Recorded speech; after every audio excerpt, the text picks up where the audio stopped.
Jaya Radha Madhava Punya Vihari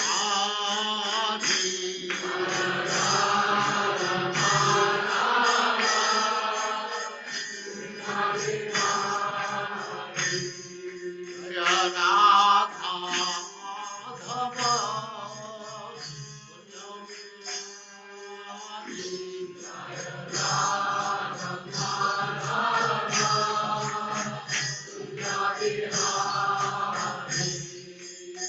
Gopijana Vallabha Girivaradhari Gopijana Vallabha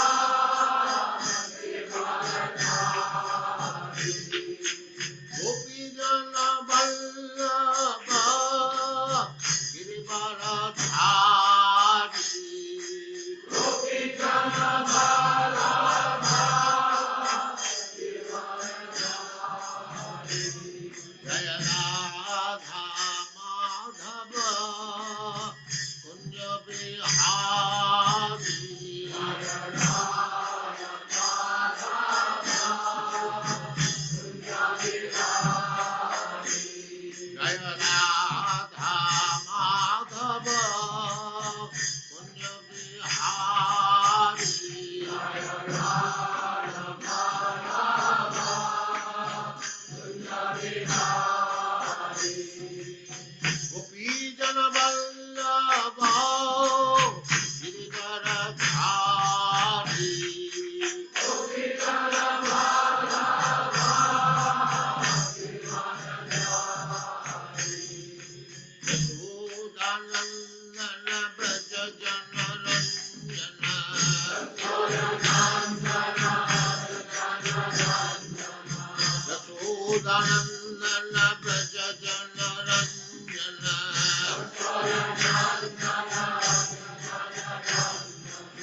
Jamuna Tira Vanachari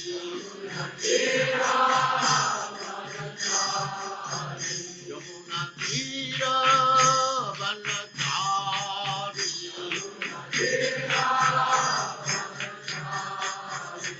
Jaya Radha Madhava Kunja Vihari Jaya Radha Madhava Jaya Radha Madhava Kunja Vihari Jaya Radha Madhava Kunja Vihari Gopijana Vallabha Girivaradhari Gopijana Vallabha Gopijana Vallabha Girivaradhari Gopijana Vallabha Yashodanandana Braja Jana Ranjana Yashodanandana Braja Jana Ranjana Jamuna Tira Vanachari Jaya Radha Madhava Kunja Vihari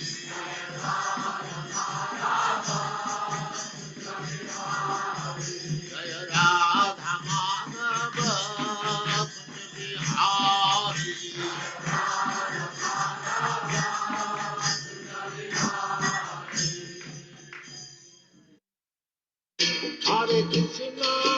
Hare Krishna Krishna Krishna Hare Hare Hare Rama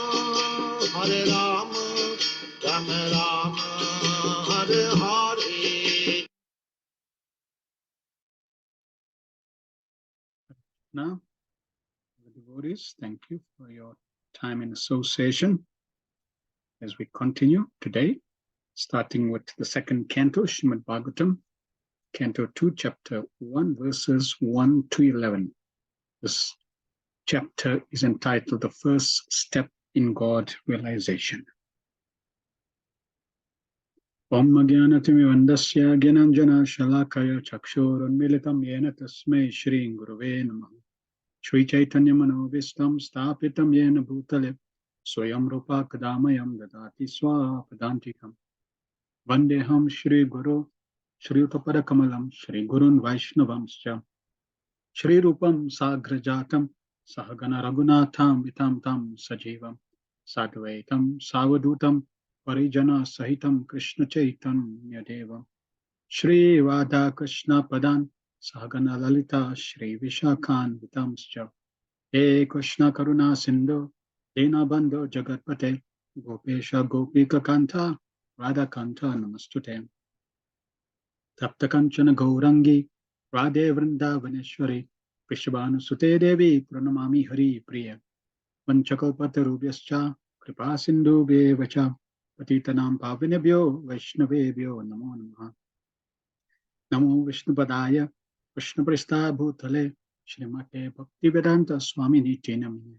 Namaste Saraswati Deve Gauravani Pracharine Nirvishesha Shinyavari Paschata Disatavine Jai Shri Krishna Chaitanya Prabhu Nityananda Shri Advaita Gadadhar Shivasari Gaura Bhaktavrinda Hare Krishna Krishna Krishna Hare Hare Hare Rama Rama Rama Hare Hare Sarva Shastra Piyusham Sarva Vedeka Satphala Sarva Siddhanta Ratnadya Sarva Lokai Triprada Sarva Bhagavata Prana Srimad Bhagavato Prabhu Kalidando Didaditya Shri Krishna Parivartita O Srimad Bhagavatam O nectar churned from the ocean of all Vedic scriptures O most prominent transcendental fruit of all the Vedas O you enriched with the jewels of all spiritual philosophical conclusions O you grant spiritual vision to all the people of the world O light breath of the Vaishnava devotees O Lord, you are the sun which has arisen to dispel the darkness of Kali Yuga.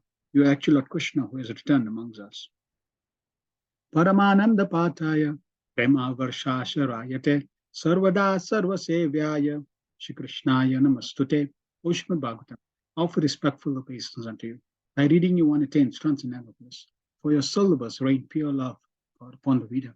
You always to be served by everyone, for you are incarnation of Lord Krishna. Madeka Bandhu Mat Sangin, Mad Guru, Man Mahadana, Man Nishwarak Mad Bhagya, Madananda Namastute, O Srimad Bhagavatam, O my only friend, O my companion, O my teacher, O my great wealth, O my deliverer, O my good fortune, O my bliss, I offer respectful obeisance unto you. Sadhu Sadhu Tadayin, Atti Nicho Chataraka, Hanamuncha Kadachin Mam Premna Ritkatyospura, O Srimad Bhagavatam, O give our saintliness to the unsaintly, O uplift to the very fallen. Please do not ever leave me. Please become manifest Mahatma truth, accompanying pure love of Krishna. Hare Krishna, Krishna Krishna, Hare Hare, Hare Rama, Rama Rama, Hare Hare. Om Namo Bhagavate Vasudevaya Janmadhyasya Yutonvayaritarataschartya Subhigna Swarat Tene Brahma Hidaya Adikavaye Muyanti Yatsuraya Tejo Vari Mridam Yatha Vinimayo Yatra Tirsargo Mrisha Namna Svena Sada Nirastakuakam Satyam Param Dhimahi. O my Lord Shri Krishna, Son of Vasudeva, O pervading personality of Godhead, I offer my respectful obeisance unto you. I meditate upon Lord Shri Krishna, because he's the absolute truth and the primal cause of all causes of creation, sustenance, and destructions of the manifest universes. He's directly and indirectly conscious of all manifestations, and he's independent because there is no other cause beyond him. It is he only who first imparted the Vedic knowledge unto the heart of Brahmaji, the original living being. By him, even the great sages and demigods are placed into illusion, as one is bewildered by illusory representation of water seen in fire, or land seen on water. Only because of him did the material universe is temporarily manifested by the reaction of the three modes of nature appear factual, although they are unreal. I therefore meditate upon him, Lord Shri Krishna, who is eternally existent in transcendental abode, which is forever free from illusory representation of the material world. I meditate upon him, for he is the absolute truth. Prayana Payusha Sabya Kalavasmin Yuge Jana Manda Sumanda Matayo Mandabhagya Padrata. All learned one in this age of Kali, many but short lives, they are quarrelsome, lazy, misguided, unlucky, and above all always disturbed. Narayana Namaskritya Narochevam Narottamam Devim Saraswatim Vyasam Tato Jayam Udirayat. Before reciting the Srimad Bhagavatam, which is the very means of conquest, one should offer respectful obeisance to the personality of God in Narayan. Unto Narayan Rishi, the supermost human being, unto Mother Saraswati, the goddess of learning, and unto Srila Vyasadeva, the author. Savai pumso paro dharmo yatho bhakti radokshajay hoituki aparati hataya yatma suprasidati. Supreme occupation dharma for all humanity is that by which man can attain to loving devotional service under the transcendent Lord. Such devotional service must be unmotivated and uninterrupted to completely satisfy the self. Vasudeva Bhagavati Bhakti Yoga Prayojita Janayatya Vairagyam Jnanam Chayad Ahitakam.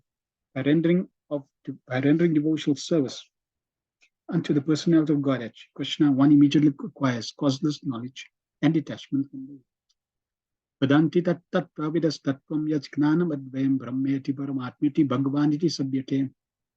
Learned transcendentalists who know the absolute truth call this non-dual substance Brahman Paramatma Bhagavan. Shri Shri Shoshadadanasya Vasudeva Kataruchi Syan Mahatsevya Vipra Punya Tirtha Nishebana. Otherwise, upon sages, by serving those devotees who are completely free from all vice, great service is done. By such service, one gains affinity for hearing the messages of Vasudeva. Shranvatam Swakata Krishna Punya Shravana Kirtana Vedantastoya Bhadrani Vidunoti Suritsatam. Shri Krishna, the personality of Godhead, who is Paramatma, the super soul, in everyone's heart and the benefactor of the truthful devotee, cleanses desire for material enjoyment from the heart of the devotee who has developed the urge to hear his messages, which are in themselves virtues when properly heard and chanted. Nastaprayashu Bhadreshu Nityam Bhagavata Sevaya Bhagavatu Tamasloke Bhaktir Bhavati Neshtike. By regular tenets and classes in the Bhagavatam, and by rendering of service to pure devotees, all that is troublesome to the heart is almost completely destroyed. And loving service under the personality of God, who is praised with transcendental songs, establishes an hero for the Om Namo Bhagavate Vasudevaya, Om Namo Bhagavate Vasudevaya, Om Namo Bhagavate Vasudevaya. We continue Srimad Bhagavatam based on the teachings of the Divine Grace, A.C. Bhaktivedanta Swami Srila Prabhupada, the founder Acharya of the International Society for Krishna Consciousness. Hare Krishna and welcome. Let's see if anyone has any feedback from last week's session, last part of Canto 1, Chapter 19, verses 25 to 40. Anyone can remember or share any points? You can type that in the chat. And while, if anyone has that, I will also read. So Mother Shavina says, Hare Krishna, please accept my humble obeisance and appreciation. I am in absolute awe of the lessons in the first canto. Sri Krishna is unequivocally established as a supreme personality of Godhead, but his dealings with the devotees is intimate and personal. We need to have complete dependence on Krishna. Everything that Krishna does is completely perfect. Teachings of Maharaj Parikshit is exemplary. It teaches the way we need to see events in our life, how we need to control anger, and how we need to interact with devotees of the Lord. If we have accidentally committed offenses, we should be deeply and sincerely repentant. The first canto has just demonstrated how much I need to work on and change myself. Thank you for patiently and systematically explaining each verse in such detail and in so many angles. Thank you very much for that feedback and some wonderful points that you have shared. Yes, the first canto, in fact, every canto has an ocean of gems for us to imbibe and apply in our lives. And it may not, it's definitely the case that we may not be able to apply every instruction that's there. But if we extract as much as we can digest and apply, that allows us to improve in our devotional service, in our relationship with Krishna, just like the many points that you've made. If we just contemplate on those points and absorb those points in our consciousness, Krishna is unequivocally established as a supreme personality of Godhead.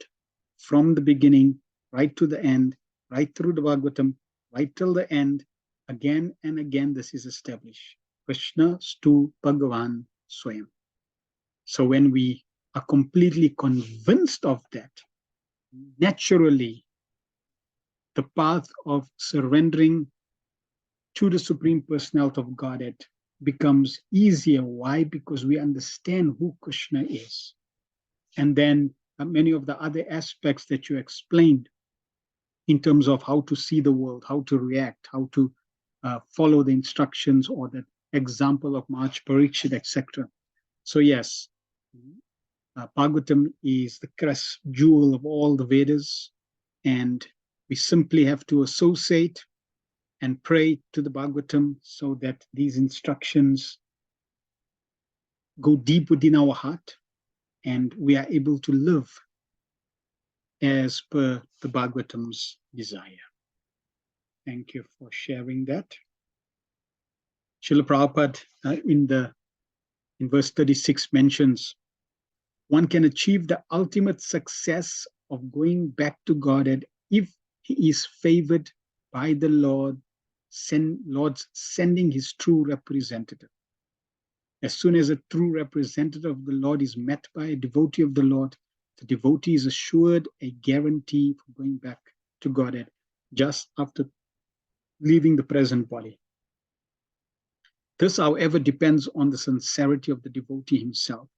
The Lord is seated in the heart of all living beings, and thus he knows very well the movements of all individual persons. As soon as the Lord finds that a particular soul is very eager to go back to Godhead, the Lord at once sends his bona fide representative. Sincere devotee is thus assured by the Lord of going back to God. So we are very fortunate by Prabhupada's creating our good fortune and then creating our sincerity through his ardent dedication, love, devotion, sacrifice, and Bhaktiranga purports. Srila Prabhupada is that true representative of the Lord that was sent by Krishna to link us all up and guide us back to the spiritual world. So we are very, very fortunate that we have Srila Prabhupada in our lives. Srila Prabhupada's movement, Srila Prabhupada's followers, Srila Prabhupada's instructions. And yes, if we sincerely try to understand these instructions and sincerely follow Prabhupada's instructions to the best of our ability, then the destination that Prabhupada again and again emphasizes of going back to Godhead, returning back to the shelter of Krishna, this is a guarantee. Because the process is powerful that Srila Prabhupada has given us. Krishna, through the Bhagavatam, through the Bhagavad Gita, will purify us and guide us through life's challenges. And in this way, we will slowly be able to revive our eternal relationship with Krishna and perfect our lives. And even if it doesn't happen in one life, no loss. It may take another 1, 2, 3, 4, no problem. Because in every birth that we take, we pray that we may continue to associate with Krishna in the form of the Bhagavatam, serve the Sankirtan mission, chant the holy names, worship the deity form of the Lord, eat Krishna prasadam, associate with the devotees. In that way, the spiritual world will be there, and we will continue serving Krishna in that way until we have matured in our devotion. So the second canto, we have concluded the first canto. Maharaj Parikshit in the last chapter is now at the bank of the Ganges, and by Krishna's kind, merciful arrangement, Sukadeva Goswami appears on the scene, and Maharaj Parikshit presents a very pertinent question: what should one do here about at the time of death? What should one not do? He needs guidance because he is now going to leave his body in 7 days, going to die in 7 days. So that's how the first canto ends. Now the second canto, it's really divided into 3 parts. there's 10 chapters. So the first 3 chapters, Sukadev Goswami is going to speak about the superiority of Bhakti Yoga. And what we will find also in the Bhagavatam is the Bhagavatam doesn't just cover Bhakti Yoga, it covers all the different yogas and different aspects of creation, so that we also understand where all the other aspects of the Lord and different processes fit. Then in chapters 4 to 7, we're going to be hearing about Sarga and Visarga, that means creation and sub-creation. And again, you'll find that throughout the Bhagavatam, especially 2nd, 3rd cantos until the 5th canto, a lot of emphasis is given on creation and sub-creation. And again, why? Whatever is presented in the Bhagavatam is not presented haphazardly. It's not to fill some paper and pages so that a book can be published and money can be made. No. Whatever information is presented in the Bhagavatam is there to mold our psyche, to mold our devotional personality, consciousness, mindset. Creation is given there. Why? So that we can get a glimpse of Krishna's power and potency, Krishna's glory. Because all this is happening because of Krishna's energies, his potencies. And when we understand how powerful, how magnificent, how extraordinary Krishna's potencies are, it instills faith that yes, we are surrendering to a very powerful personality. It also revives humility, breeds humility, because Krishna is so magnificent and magnanimous. Then the last section, chapters 8 to 10, there Parikshit's further questioning is described, discussed, and then also Chaturshloki Bhagavatam. Bhagavatam in 4 seed verses, just like in Bhagavad Gita, the 10th chapter of the Bhagavad Gita, chapter 10, 8, 9, 10, 11, we have the Chaturshloki Bhagavad Gita. Bhagavad Gita in 4 seed verses. So here also we're going to have the Bhagavatam in 4 seed verses. The whole of the Bhagavatam in 4 verses. So that's an overview of this wonderful canto. So the first chapter, we're going to be doing 11 verses. First, Sukadev Goswami is going to congratulate Raj Parikshit's question. Then from 2 to 4, what shouldn't be heard and remembered? Because remember, that was one of the questions Sukadev Goswami, that was one of the questions Raj Parikshit asked. What shouldn't we do? And then 5 to 11, the glory of Bhakti Yoga. This chapter, or this canto, also starts off with an invocation. And the invocation is exactly like the first line of the first canto. Om Namo Bhagavate Vasudevaya. O my Lord, all-pervading personality of Godhead, I offer my respectful obeisances unto you. And Prabhupada gives a purport. Vasudevaya means to Krishna, the son of Vasudev.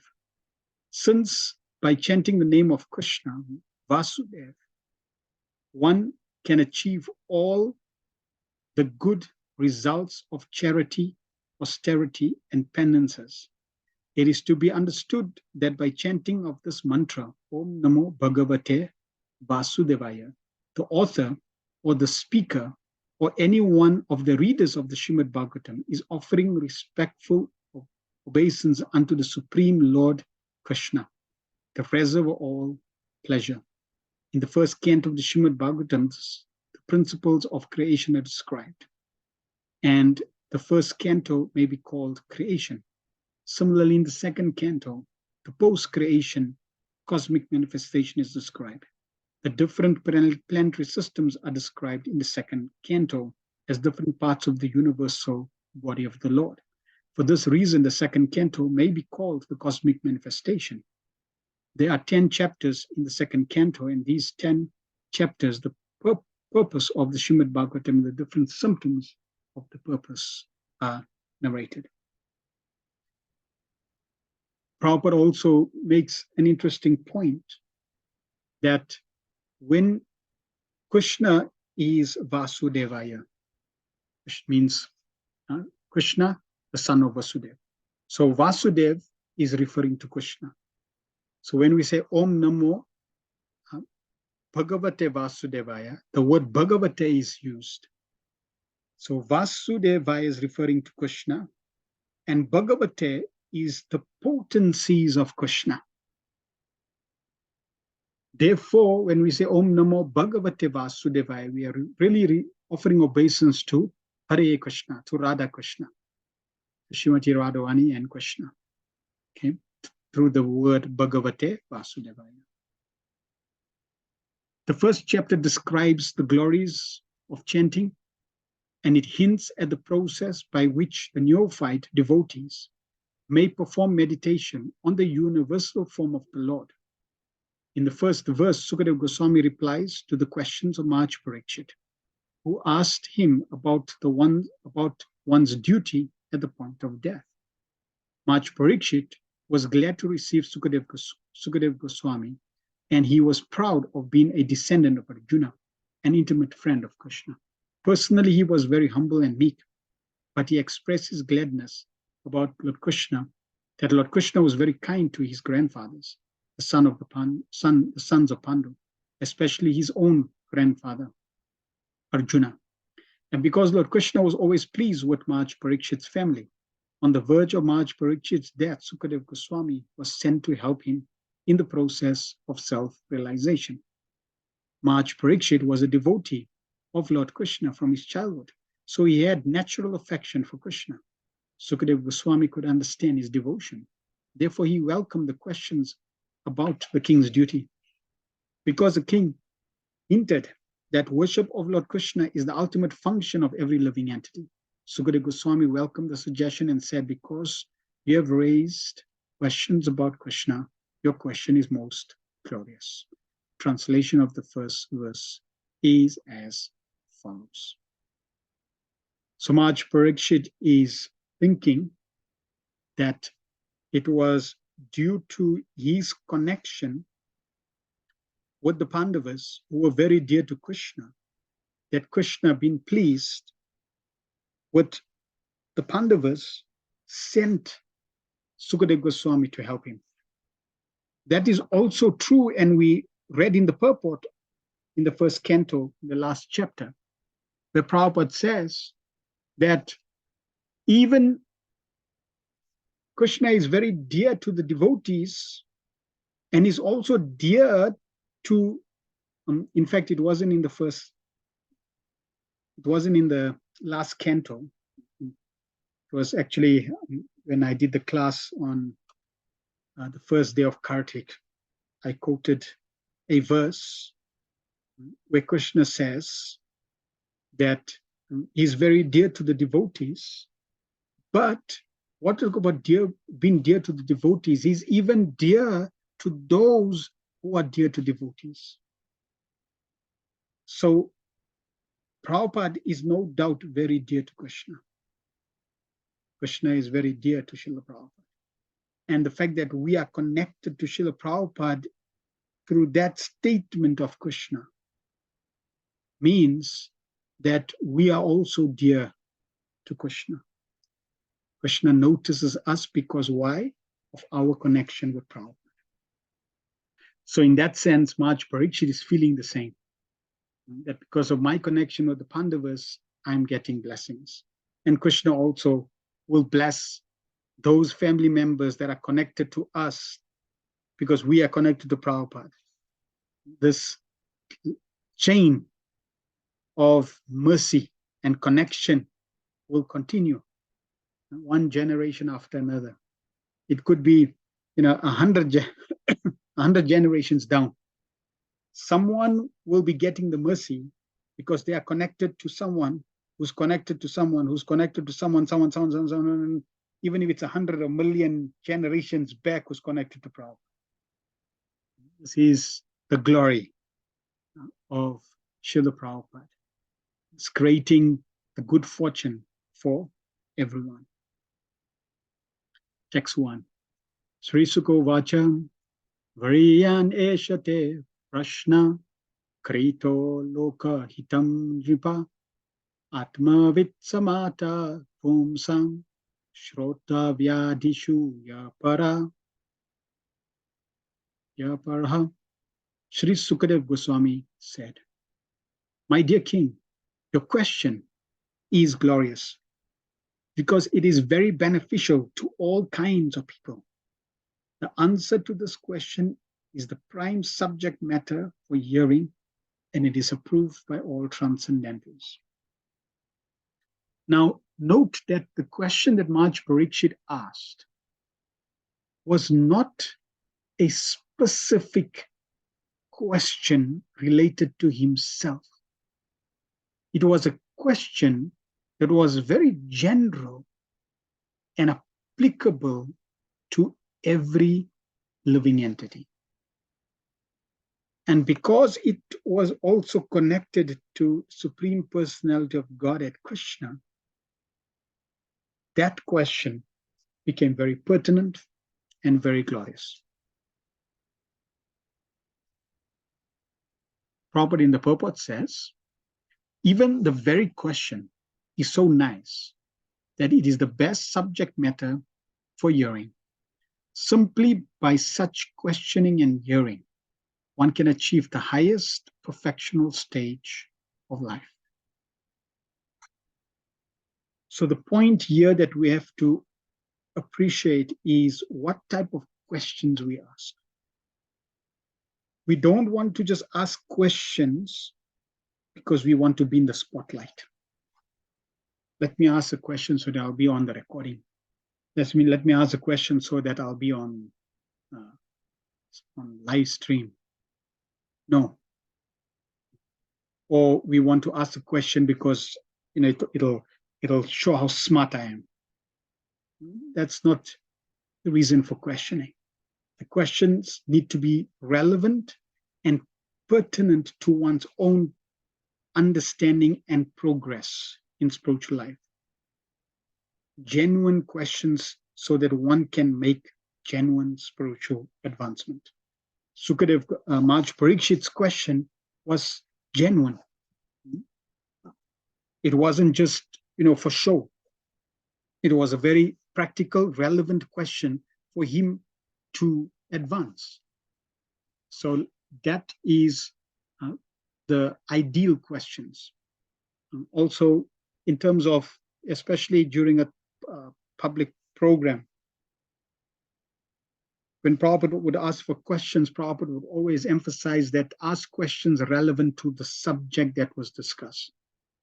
Not like something else that was discussed in another class or something that you read. It should be related to the topic at hand. So Prabhupada also emphasized that should be the focus. Because Lord Krishna is the original Supreme Person, any question about him is original and perfect. Krishna is original and perfect. Therefore, any question, any topic related to Krishna is original and perfect. Lord Sri Chaitanya Mahaprabhu said that the highest perfection of life is to achieve the transcendental loving service of Lord Krishna. Because questions and answers about Krishna elevate one to that transcendental position, the questions of Maharaj Parikshit about Krishna philosophy are greatly glorified.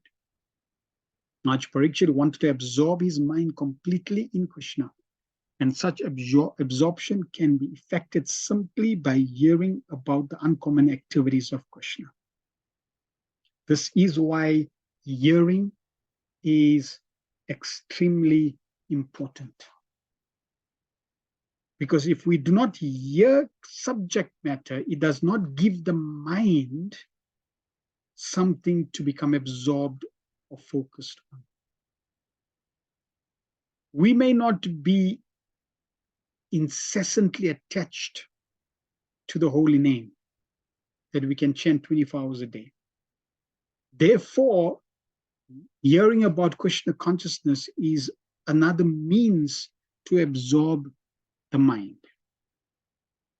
For instance, in Bhagavad Gita, it is stated that simply by understanding the transcendental nature of Lord Krishna's appearance, disappearance, and activities, one can immediately return home back to Godhead and never come back to this miserable condition of material existence. It is very auspicious, therefore, to hear always about Krishna. So Maharaj Parikshit requested Sukadev Goswami to narrate the activities of Krishna so that he could engage his mind in Krishna. The activities of Krishna are non-different from Krishna himself. As long as one is engaged in hearing such transcendental activities of Krishna, he remains aloof from the conditioned life of material existence. As long as one is engaged in hearing such transcendental activities of Krishna, he remains aloof from the conditional life of material existence.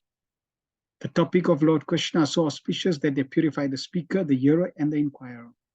They are compared to the Ganges water, which flow from the toe of Lord Krishna. Wherever the Ganges water goes, they purify the land and the persons who bathe in them. Similarly, Krishna Katha, or the topics of Krishna, are so pure that wherever they are spoken, the place, the hearer, the inquirer, the speaker, and all concerned become purified. So hearing focuses the mind, absorbs the mind, and because it is about Krishna, it's non-different from Krishna. By hearing about Krishna, it is non-different than being with Krishna. And therefore, if we just had to take this paragraph into consideration, that as long as one is engaged in hearing such transcendental activities of Krishna, he remains aloof from the conditional life of material existence, means that if Maharaj Parikshit did this for 7 days, 7 nights, he was transcendentally situated. And therefore, we can appreciate that Maharaj Parikshit did not go through a normal death experience because he was not conditioned. He was transcended, or he transcended the conditional state by constantly hearing about Krishna. So therefore, the lesson is that we should regularly hear about Krishna, become attached to hearing about Krishna, and as our body becomes older and older and older, just by the arrangement of nature, we will not be able to do those activities that we did when we're 25 years of age. Your energy reduces, your bodily functions reduces, your eyesight diminishes, certain of your bodily functions cease to function, and eventually we may be bedridden. But the mind does not go through that same metamorphosis. In fact, the mind becomes more and more active. And if the body is dwindling, the mind's activity is just increasing more and more, and you feel that to a greater and greater extent. If we are in that situation, we should try our best to constantly hear about Krishna.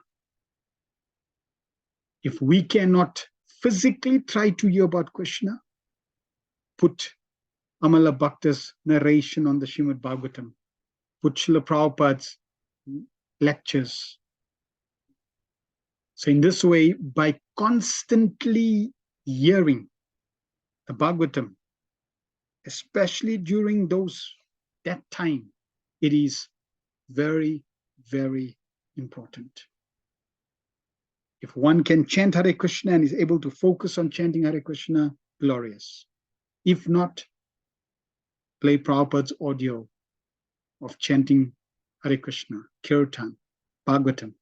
And in this way, by hearing the glories of Srimad Bhagavatam, we will stay above the modes of material nature, of conditional life. And that state of consciousness will be the via medium for us to transcend birth, death, disease, and old age. Text 2. Shrotavyadini Rajendra Harinam Shanti Sahasrasha Apashyatam Atmatatvam Griheshu Grihamedinam. Those persons who are materially engrossed, been blinded to the knowledge of the ultimate truth, have many subject matters for hearing in human society, O Emperor. Shrotavyadini, O King, they have many subject matters. Who? Griheshu Griha Medinam, the Griha Medis. Those persons who are materially engrossed. But all their subject matters, apashyatam. Pashyatam means to see. Apashyatam means not to see. What don't they see? What don't they hear about? Atmatattvam, about the ultimate truth. That's what they miss. And Prabhupada in the purport talks about these two types of householders, Griha Medis and Grihastas. In the revealed scriptures, there are two nomenclatures for the householders life. One is Grihasta and the other is Griha Medi. The Grihastas are those whose lives are those who live together with wife and children, but live transcendently for realizing the ultimate truth. So this is a devotee family. Wife is there, children is there, but the focus is to live Krishna consciously. The focus is to live transcendently with the purpose of realizing the ultimate truth. The Griha Medis, however, are those who live only for the benefit of the family members, extended or centralized, and thus are envious of others. So when Krishna is out of the formula, there is envy. And because Griha Medis live with this envy, that envy gets extended collectively to societies, to countries. And this is what causes war, causes fighting, conflicts, because of this envy. The word Medi indicates jealousy of others. The Griha Medis, being interested in family affairs only, are certainly envious of others. Therefore, one Griha Medi is not on good terms with another Griha Medi.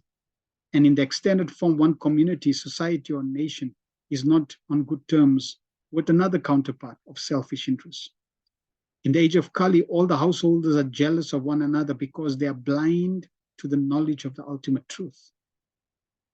They have many subject matters for hearing. So what do the Griyamedis hear about? Politics, scientific, social, economic, and so on. But due to a poor fund of knowledge, they set aside the question of the ultimate miseries of life, namely the miseries of birth, death, old age, and disease. Factually, the human life is meant for making an ultimate solution to birth, death, old age, and disease. But the Griyamedi has been illusioned by the material nature, forget everything about self-realization. The ultimate solution to the problems of life is to go back home, back to Godhead. And thus, as stated in Bhagavad Gita 18:15, the miseries of material existence, birth, death, old age, and disease are removed. So we want to live our life as exemplary grihastas. That means a spiritual environment. We want to not live like the Griyamedis, a life of envy, a life of jealousy, a life of hearing all subject matters, politics, scientific, that means, or what's the new gadget, what's the next gadget, social, who did this, who said that, Prajalpa, Kramyakata, village talk, economics, about the stock market, about this, about that. Those types of subject matters, as discussed in the first canto, are simply pilgrimage places for crows. Our focus is Krishna. Now, in relation to scientific subject matter, it's not that we cannot use that in Krishna's service. Just like Prabhupada wanted us to preach to scientists. And he even created a society, Bhaktivedanta Institute, of devotee scientists to preach to the scientists. So we're not talking about that type of scientific knowledge, where devotees are engrossed in understanding science from the perspective of the Bhagavatam. That is important. But here we are talking about politics, scientific, social, economic subjects, which are devoid of Krishna, devoid of Atma Tattva, simply politics to hear about these subject matters. So that is the focus of the Griyamedis. The Grihastas, they are focused on understanding knowledge about the ultimate truth, understanding human purpose. Human life is meant for solving birth, death, disease, and old age. This is what human life is meant for. And it is by Prabhupada's mercy that Prabhupada keeps emphasizing this point, that this is what human life is for. And Prabhupada has given us how to perfect our human life so that we can become free from birth, death, disease, and old age. If we can solve these 4 problems, our life is perfect. The process of going back home, back to Godhead, is to hear about the Supreme Lord and his name, form, attributes, pastimes, paraphernalia, and variegatedness. So the same point that was established in the first canto is emphasized again, and will be emphasized again and again and again, because we may forget that this is what we should be doing. This is the objective. This is the perfection. We see these sages, all these personalities are sitting there hearing. And they are absorbed in hearing Sukadev Goswami glorify the Supreme Personality of Godhead. Why? Because they've understood this is what we should be doing. The Griyamedi gets so caught up in all subject matters besides Krishna. Our focus and our subject matter is only one. We only have one subject matter to hear about, and that is Krishna. And that one subject matter that we have about, which is about Krishna, is always ever fresh and youthful. As Prabhupada says, complete and perfect. Whereas all the subject matters, the vast range of subject matters that the Griya Medi have, they have so much to hear about. And that subject matter is binding and boring. Foolish people do not know this. They want to hear something about the name, form of everything temporary. And they do not know how to utilize this propensity of hearing for the ultimate good. Misguided as they are, they also create some false literature about the name, form, and attributes of the etc. of the ultimate truth. One should not, therefore, become a Griya Medi simply to exist for envying others. One should become a real householder in terms of the scriptural injunctions. So everybody has a propensity to hear.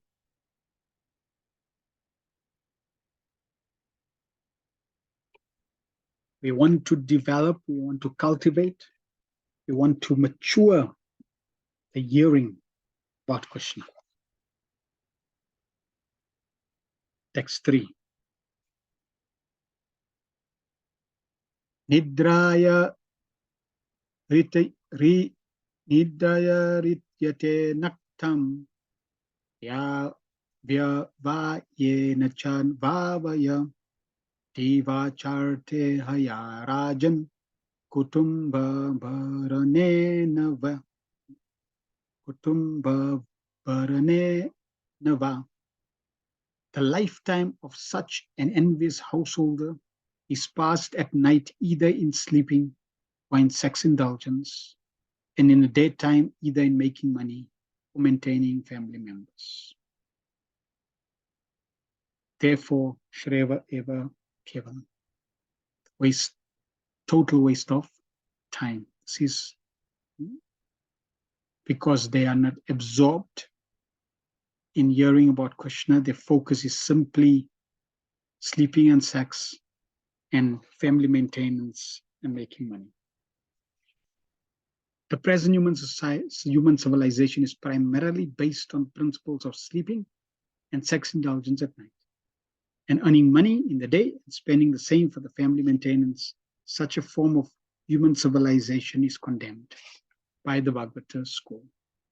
Because human life is a combination of matter and spirit soul, the whole process of Vedic knowledge is directed at liberating the spirit soul from the contamination of matter.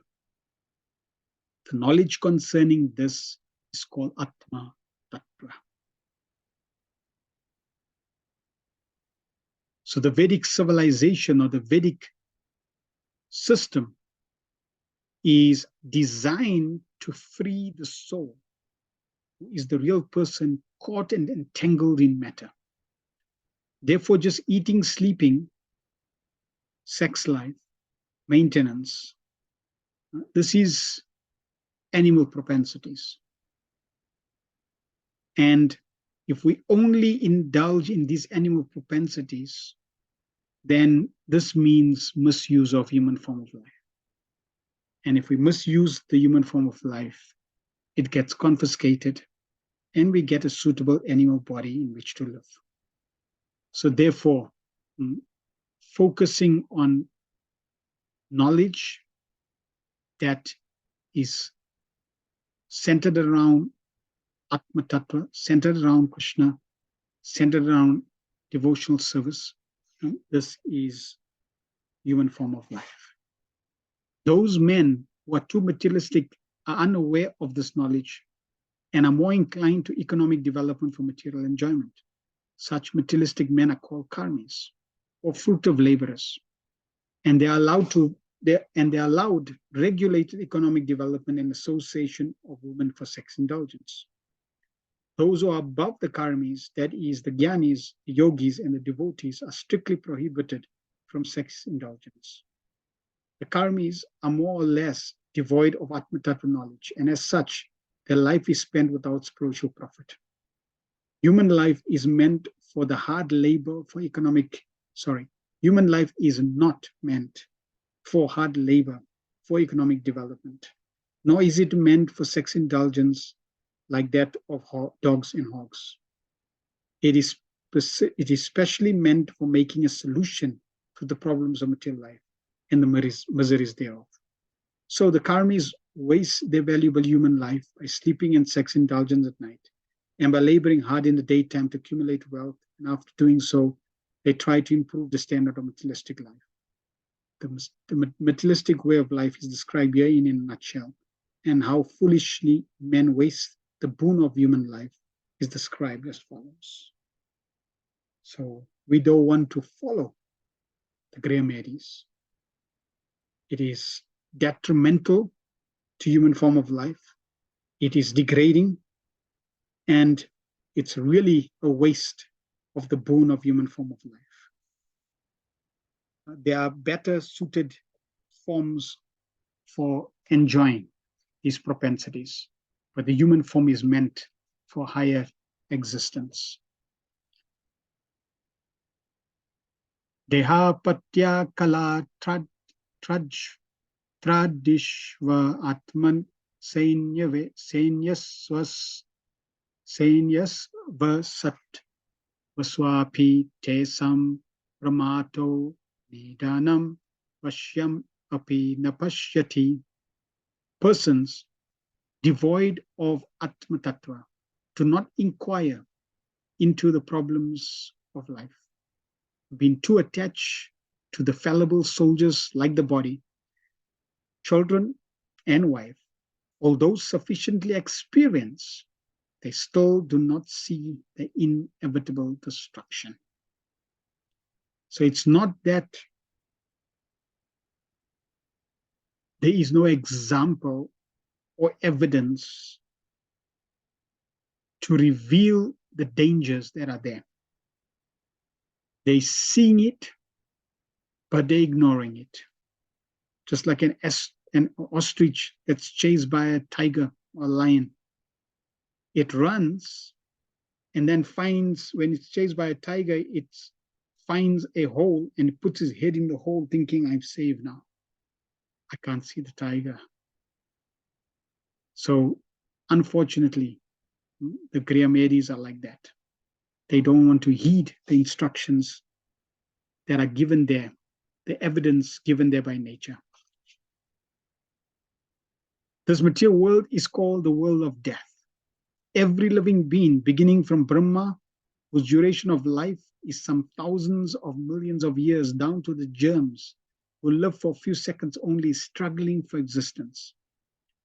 Therefore, this life is a sort of fight with material nature, which imposes death upon all. Now, it's interesting. You would think, well, that's obvious. That's true. But even though it's glaring in everyone's face that this world is a world of death, and everyone around us, we've seen people dying. We see people die every day. I see my family members dying, my friends dying, but still we think I'm not going to die. This is the wonder of Maya. So people are caught up in this illusion. Therefore, this life is a sort of fight with material nature, which imposes death upon all. In the human form of life, a living being is competent enough to come to an understanding of this great struggle for existence, but being too attached to family members, society, country, etc. He wants to win over the invincible material nature by the aid of bodily strength, children, wife, relatives, etc. Although he is sufficiently experienced in the matter by dint of his past experience and previous examples of his deceased predecessors, he does not see that the so-called fighting soldiers, like the children, relatives, society members, and countrymen, are all fallible in the great struggle. One should examine the fact that his father or his father's father has already died, and that he himself is therefore also sure to die. And similarly, his children, or the future fathers of their children, will also die in due course. Prabhupada will often say, even those who have conquered empires, they apparently at that point were victorious. But Prabhupada says, where are they now? This is the nature of this material world. And even as devotees, if we see the history even of Gaudiya Vaishnavism, from the time Srijat Mahaprabhu, even during Srijat Mahaprabhu's time, when the Mughals were ruling, there were so many attacks, even on devotees.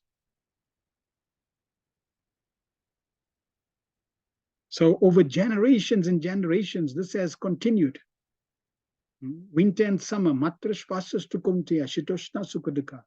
They're like winter and summer season. They'll come and go. Winter comes, then summer, then winter, then summer, then winter, then summer. So the up and downs of life will continue. As devotees also, we may go through these different challenges individually, collectively, nationally, globally, because it is the nature of this material world. But if we focus on Krishna consciousness, then we become insulated to some degree or other. At least it will reduce the impact if we are to go through that. But physically we may be impacted, but mentally it will keep us focused. It will keep us, it will give us the strength, it will give us the courage to overcome and continue.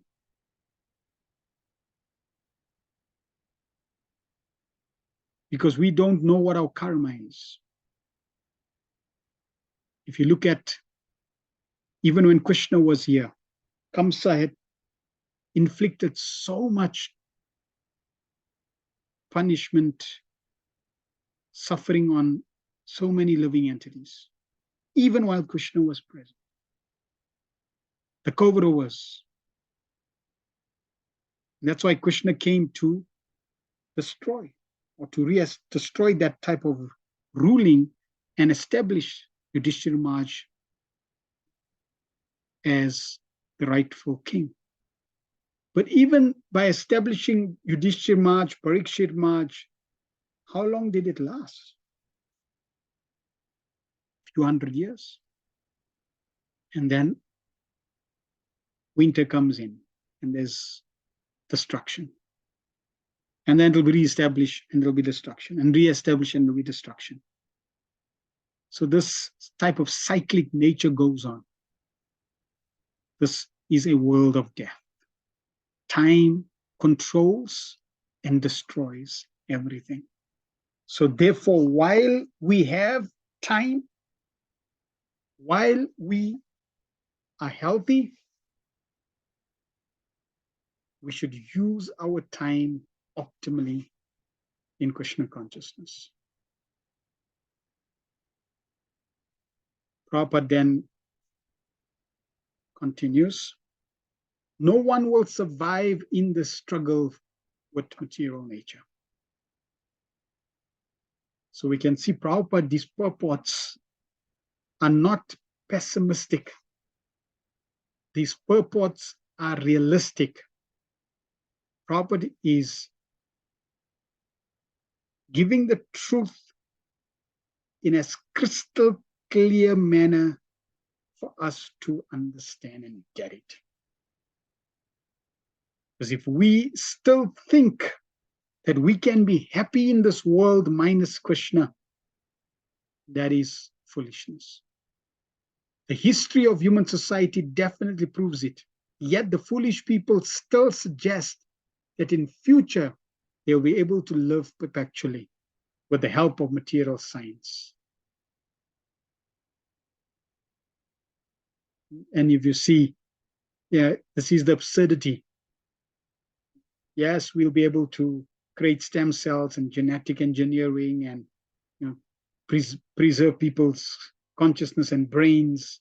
And in this way, people will live forever. And people pay millions of dollars to freeze their body because they think that in the future the scientists will be able to bring them to life. This is absurdity that goes on. This poor fund of knowledge exhibited by human society is certainly misleading, and it is all due to ignoring the constitution of the living soul. This material world exists only as a dream due to our attachment to it. Otherwise, the living soul is always different from the material nature. The great ocean of material nature is tossing with the waves of time, and the so-called living conditions are sometimes like foaming bubbles, which appear before us as bodily self, wife, children, society, countrymen, etc. Due to the lack of knowledge of the self, we become victimized by the force of ignorance, and thus spoil the valuable energy of human life in a vain search after permanent living conditions, which are impossible in this material world. So it does not mean that there is no permanent living condition. The permanent living condition exists, but not where we are looking for it, not where we are trying to establish this. It's not in this material world. Therefore, because it's not in this material world, we simply have to use the energies and use this material world to situate ourselves on the platform of Krishna consciousness to achieve permanent living condition. This is intelligence. Our so-called friends, relatives, and wives and children are not only fallible, but also bewildered by the outward glamour of material existence. As such, they cannot save us. Still, we think that we are safe within the orbit of family, society, or country.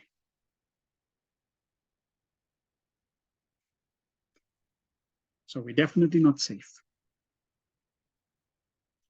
We may seem to be safe for some time before some calamity strikes, like a war. And if that doesn't strike, some chronic illness or disease strike. And if that doesn't strike, then some family feud break in the family. And if that doesn't strike, then death will most definitely strike. No one can escape. The whole materialistic advancement of human civilization is like the decoration of a dead body. Everyone is a dead body flapping only for a few days. And yet, all the energy of human being is been wasted in the decoration of this dead body. Prabhupada will give the example. You move into a new neighborhood. You sold your house in one village or one city, and now you move into a new neighborhood. And you go into your new house. And you're busy painting the house. And your neighbor comes in. Oh, nice to meet you. I'm so and so. And you introduce yourself. I'm so and so. You're moving in? Yes, I'll be moving in. Just finishing the painting. And as soon as I finish painting, I'm going to set the house on fire, a light. And your neighbor will say, what? Are you okay? Yeah, I'm just painting. Once I paint and once I furbish everything, I'm just going to set it alight. Your neighbor is going to think this person is crazy. But that's what Prabhupada is making. That's the point Prabhupada is making. This body, we're decorating it, but it's going to be burnt. It's going to be set alight. Yeah, some years, probably saying few days, because time is relative. Time flies. Before you know it, it's time up. So do not decorate this dead body. Yes, keep the body clean, maintain the body in a healthy state, because it's a vehicle. It's your only house you have to live in to perfect your life. So therefore, we don't decorate it unnecessarily. We don't waste our energy and resource in decorating it unnecessarily.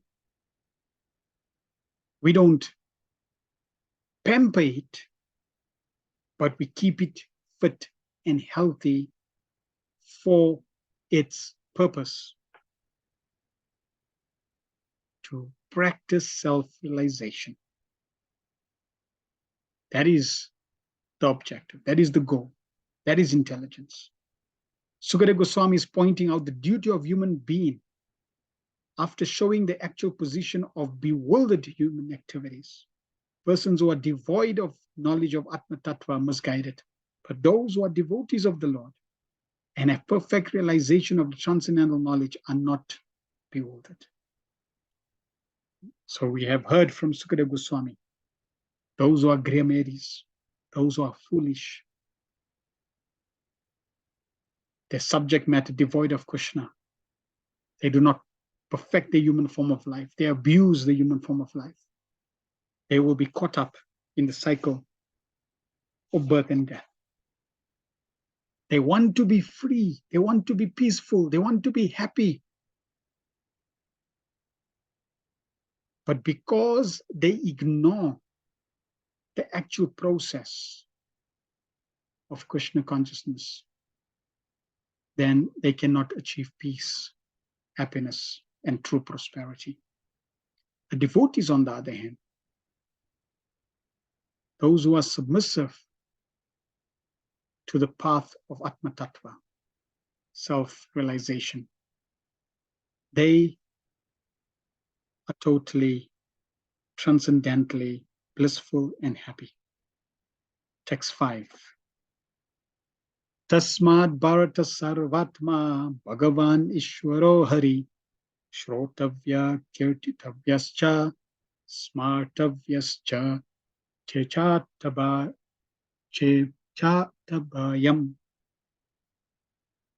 O descendant of King Bharata, one who desires to be free from all miseries must hear about, glorify, and also remember the personality of Godhead, who is the Supersoul, the controller, and the savior from all miseries. This is the ultimate instruction that we should follow. Or descendant of King Bharata, one who desires to be free from all miseries. Not just one misery, not just some temporary misery, but all miseries. What should we do? Shrotavya kirtitavyascha. Must hear about, glorify, and remember. Who? Bhagavan Ishwaro Hare, the Supreme Personality of Godhead.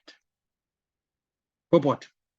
In the previous verse, Srila Sukadeva Goswami has described how the foolish, materially attached men are wasting their valuable time in the improvement of material conditions of life by sleeping, indulging in sex life, developing economic conditions, and maintaining a band of relatives who are to be vanquished in the air of oblivion. Being engaged in all these materialistic activities, the living soul entangles himself in the cycle of the law of fruitive actions. This entails the chain of birth and death in 8,400,000 species of lives. The aquatics, the vegetables, the reptiles, the birds, the bees, uncivilized men, and then again, civilized human form, which is the chance for getting out of the of the cycle of fruitive actions. So the sequence that Prabhupada has also mentioned here, it's basically a hierarchy from top to bottom. Aquatics, vegetables, like plants, vegetables, reptiles, birds, then beasts. So, and then uncivilized and civilized in terms of gradation. And one is to cycle through all these species of lives. Therefore, if one desires freedom from this vicious circle, then one must cease to act as a karmi or enjoyer of the results of one's own work, good or bad. So how are we convinced that this is a vicious cycle that one has been caught in? Because if you're not convinced it's a vicious cycle, then you're not going to do anything about it. But if one is convinced, yes, I had enough of this, going from one species to another, trying to be happy in a place that you cannot be happy. I need to, once and for all, solve this. Then Krishna sees the sincerity. One should not do anything either good or bad on his own account, but must execute everything on behalf of the Supreme Lord, the ultimate proprietor of everything that be. So we are not trying to be good, we're not trying to be bad, because both good and bad is binding. But we are trying to live on behalf of the Supreme Personality of Godhead. We are trying to serve Krishna and do everything as an offering to the Supreme Personality of God. This process of doing work is recommended in Bhagavad Gita 9:27 also, wherein instruction is given for working on the Lord's account. Therefore, one should first of all hear about the Lord. When one has perfectly and scrutinizingly heard, one must glorify his acts and deeds, and thus it will be possible to remember constantly the transcendental nature of the Lord. So we need to hear, we need to hear, we need to hear, we need to hear, we need to hear. And when we have perfected and scrutinizingly heard, we have perfected the process of hearing, and scrutinizingly we've heard. That means we don't just hear mechanically, we don't just hear like a parrot, but whatever we hear, we are trying to contemplate, trying to assimilate, trying to think about it. And then we, after hearing Shravanam Kirtanam, we then share, we then speak, we then glorify the Lord. Hearing about and glorifying the Lord identical with the transcendental nature of the Lord. And so by so doing, one will be always in association of the Lord. This brings freedom from all sorts of fear. So by simply hearing and chanting, hearing and chanting, hearing and chanting, hearing and chanting, we will be associating with the Lord. And in this way, by associating with the Lord, we will become free from all miseries and fear. The Lord is the Super Soul, Paramatma, present in the hearts of all living beings, and thus, by the above hearing and glorifying process, the Lord invites the association of all in his creation. So Prabhupada is writing very nicely. He's giving us an invitation. The Lord invites the association of all in his creation. Krishna is giving us an invitation. Please come back. You know, it's like somebody's having a wedding, they send an invitation card. You are invited. We have a festival, we send an invitation. You are cordially invited. So Krishna is cordially inviting us all to come back home.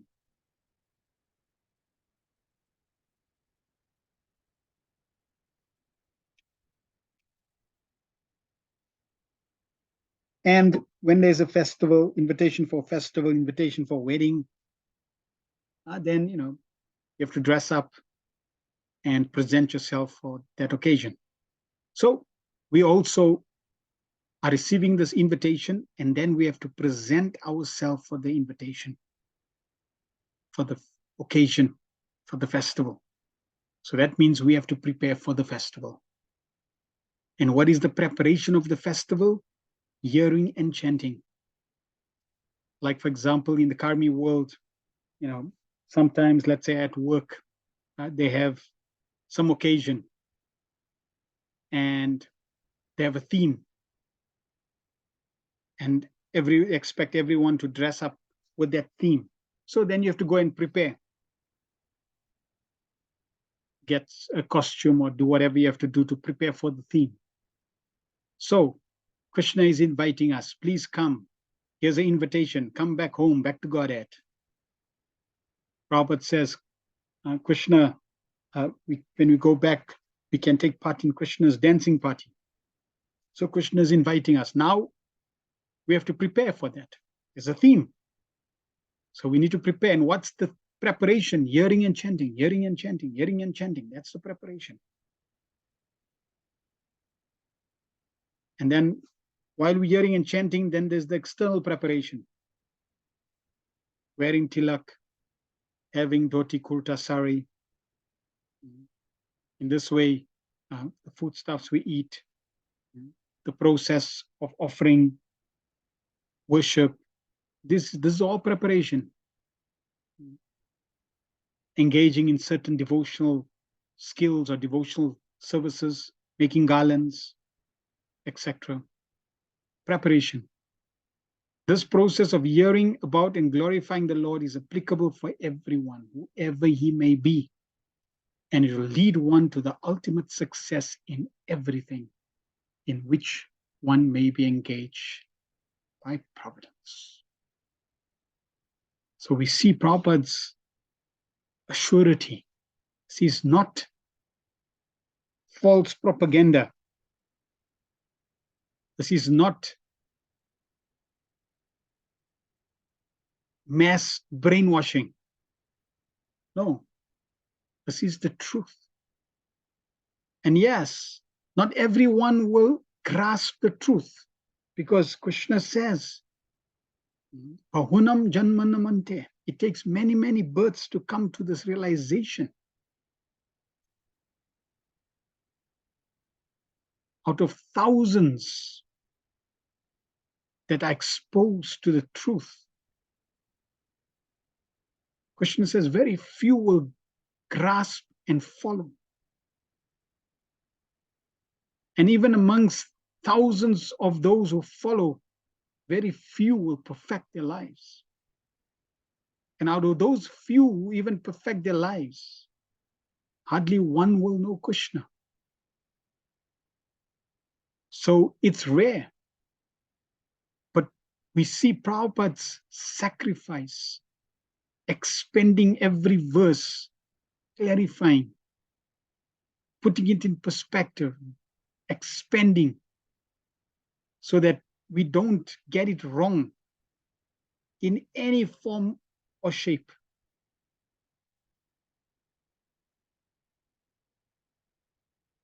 There is no way someone who sincerely reads Prabhupada's purports and is sincere can fail.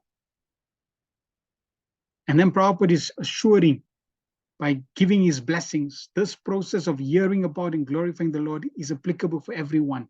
No one is bad, whoever he may be. And it will lead one to the ultimate success in everything in which one may be engaged by providence. So Prabhupada is showering his blessings. If we sincere, we take to the devotional service, we engage in devotional service, we will be victorious. There is no failure. There are many classes of human beings: the fruit of workers, the empiric philosophers, the mystic yogis, and ultimately the unalloyed devotees. For all of them, one and the same process applicable for achieving the desired success. Everyone must be free from all kinds of fear, and everyone wants the fullest extent of happiness in life. The perfect process for achieving this here and now is recommended in the Srimad Bhagavatam, which is uttered by such a great authority as Srila Sukadeva Goswami. All a person's activities become molded into spiritual activities by his hearing about and glorifying the Lord. And thus, all conceptions of material miseries become completely vanished. So as we hear about Krishna, glorify Krishna, our lives will also become molded through the hearing process of Krishna consciousness. Just like Prabhupada is directing, don't be a Gremedi, be a Grihasta. Don't have all these nonsensical topics of hearing and chanting. Focus on only one topic of Krishna. So in this way, by Prabhupada giving us his instructions, by us hearing it, it's molding our intelligence, it's molding our power of discrimination, it's molding our lives so that we can be put on the right path to perfection. 6. Etavan Sankhya Yoga Bhyam Swadharmam Parinishthaya Janmalabha Parapumsam Ante Narayana Smriti. The highest perfection of human life, achieved either by complete knowledge of matter and spirit, by practice of mystic powers, or by perfect discharge of occupational duties, is to remember the personality of Godhead at the end of life. Janmalabha parapum sam ante narayana smriti. So Sukadeva Goswami is telling Maharaj Parikshit, this is what you need to do. Perfection, the highest perfection in human life. Remember Krishna at a time of death. This is perfection. And this is what we should strive for. If that moment arrives. You could say, not really if, it's when that moment arrives. Because that moment is going to come. So whenever that moment arrives, remember this. Do not focus on anything else but Krishna. Try your utmost best to remember Krishna. Now, if one has practiced regularly hearing and chanting about Krishna, then it will make it easier when that time comes. And if one finds it difficult, then pray to Krishna. And my Lord, you know me, I'm a rascal. I want to think of you, but I have so many anarthas, I have so many difficulties, I have so many challenges. Please be kind. Please help me. And Krishna will most certainly help those who are sincere, for sure, by making arrangements so that you can remember Krishna. Narayan is the transcendental personality of God beyond the material creation. Everything that is created, sustained, and at the end annihilated is within the compass of the Mahatattva, material principle, and is known as the material world. The existence of Narayan, or the personality of Godhead, is not within the jurisdiction of this Mahatattva. And as such, the name, form, attributes, etc. of Narayan are beyond the jurisdiction of the material world. By the speculation of empiric philosophy, which discerns matter from spirit, or by cultivation of mystic powers, which ultimately helps the performer to reach any planet of the universe or beyond the universe, or by discharge of religious duties, one can achieve the highest perfection, provided one is able to reach the stage of Narayan Smriti, or constant remembrance of the personality of Godhead. This is possible only by the association of a pure devotee who can give a finishing touch to the transcendental activities of all the Gyanis, Yogis, or Karmis in terms of the prescribed duty defined in the scriptures. So the perfection of life is Constantly remember Krishna. No matter what path you follow, you could be a jnani, you could be a karmi, you could be a yogi, it doesn't matter. You need to come to this point of remembering Krishna constantly. Now, you may be the best yogi, you may be the best jnani, you may be the best karmi, but without the association of a pure devotee, you cannot perfect your life. Prabhupada writes beautifully. The pure devotee is giving the finishing touches. So Prabhupada has come into our life to give us the finishing touches. We could be the perfect yogi, perfect karmi, perfect jnani, or the most useless yogi, the useless karmi, the useless jnani. But we have Srila Prabhupada, who is the pure devotee, to give us the finishing touches so that we can perfect our life. There are many historical instances of the achievement of spiritual perfection, such as that of Sanakadi Rishi or the 9 celebrated Yugendras, who attained perfection only after being situated in devotional service of the Lord. None of the devotees of the Lord ever deviated from the path of devotional service by taking to the other paths, such as those adopted by the Gyanis or the Yogis. So the point here is you never see a pure devotee taking to the path of Jnana, or you never see a pure devotee starting to become a karmi. You never see a pure devotee starting to become a yogi, but you always find it the other way around. A jnani, a yogi, a karmi can become a devotee. Why? Because the path of devotional service is the highest. Everyone is anxious to achieve the highest perfection of his particular activity, and it is indicated herein that such perfection is Narayana Smriti, for which everyone must endeavor his best. In other words, life should be molded in such a manner that one is able to progressively remember the personality of Godhead in every step of life. I will repeat. In other words, life should be molded in such a manner that one is able to progressively remember the personality of Godhead in every step of life. Molded progressively in every step of life.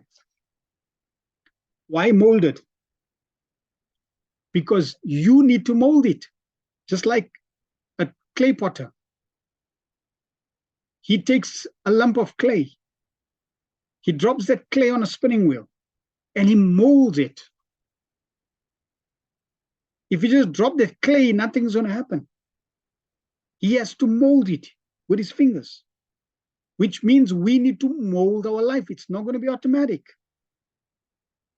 We need to mold it. We need to use our creativity and mold our life. Use our intelligence, use our skills, use whatever we have, needs to be molded. So we have to engage our intelligence, our creativity to mold our life. It's not going to happen automatically. It's also not going to depend on others. No one is going to mold your life for you. You have to mold your own life. So mold it. Now, we're not saying mold it so that it's perfect tomorrow. No. Prabhupada is saying mold it so that there is progression. And ideally, the progression should be daily. That means I'm improving day by day. I'm increasing my remembrance day by day.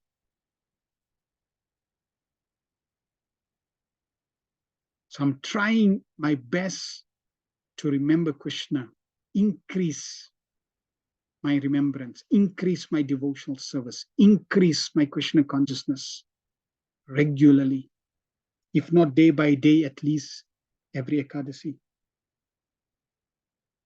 If not every Ekadasi, at least every week, or every month, or at least every birthday. Am I more Krishna conscious this birthday than the last birthday? And then reduce the duration. Am I more Krishna conscious this month than the last month? Am I more Krishna conscious this week than the next week, last week? Am I more Krishna conscious today than yesterday? Am I more Krishna conscious than this hour compared to the previous hour? Am I more Krishna conscious this minute than the previous minute?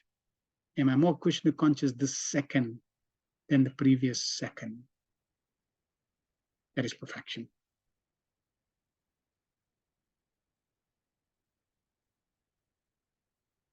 Then the last word, in every step of life. And why every step of life? Because we don't know what the future is going to hold. Therefore, we should be prepared. And Prabhupada also says, which everyone must endeavor his best. Do your utmost best. And if you can do your utmost best, then you leave the rest to Krishna. Because we can only do so much. We may desire, just like even in the Bible, spirit is willing, the flesh is weak. So I may desire to, be very Krishna conscious, but the practicality is that the flesh is weak. So no problem, do your best. And Prabhupada in one letter says, if somebody does their best, you have no reason to criticize. You have no reason to criticize because they've done their best. You may not see the best. Krishna does. So therefore, leave the judging to Krishna, because we don't know who's doing their best and who's not. Therefore, let Krishna be the judge. Let Krishna deal with that. We can know ourselves. We can know whether we're doing our best. And in this way, Krishna will do the rest. Text 7. Prayena munayo rajan nivrita vidhi sedata nirgunyasta ramantesma gunanu katane hare. O King Parikshit, mainly the topmost transcendentalists who are above the regulatory principles and restrictions take pleasure in describing the glories of the Lord. Now, Sukadeva Goswami is describing those pure souls, transcendentalists, who are absorbed